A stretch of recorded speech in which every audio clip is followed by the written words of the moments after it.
True story.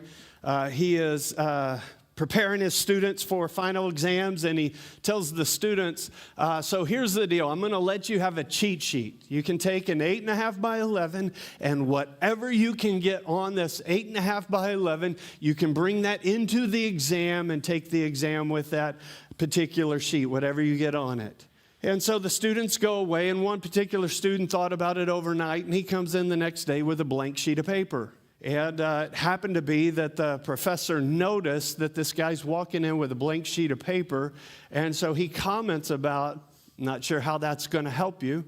Student sits down at his desk, and he puts the blank sheet of paper on the ground, and then in walks a graduate student in their field of study and stands on the piece of paper.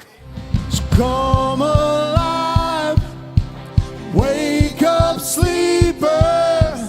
He is risen. We are risen with him. And because of the creativity of it, the professor did not object. He was like, pretty good call there. And let this graduate student in that field of study counsel this kid through the test. Another true story of an exam, and this one made national headlines.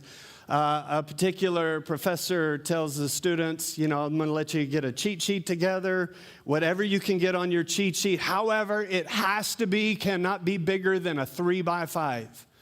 And that's what he tells them. So they go away, and the young guy thinks about it, and he's like, he never specified inches or feet. And so, true story, this made national headlines. He put together a 3-foot by 5-foot poster. That whole poster is his cheat sheet, and the professor was like, yep, I never clarified inches or feet. And so he was able to take the exam. It made national headlines. I'm being humorous with something, but the reality is that the Holy Spirit will guide you. It's good to have books, and it's good to have other people. It's good to have all those things. But what you need in your life is the Holy Spirit, who will be in you, and he will have you in him, and he will guide you and lead you into all truth. Now, if I were to kind of categorize things, there's 3 categories that we're just going to write in our notes that I think this all reveals and shows up in our lives. Number 1, we're going to write in the word help.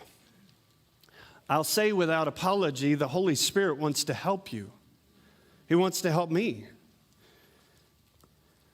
He wants to help us in lots of regards. With knowing and learning truth. If you see what I see, that the grave is empty, then you know what I know. Anything is possible. If you see what I see, that the grave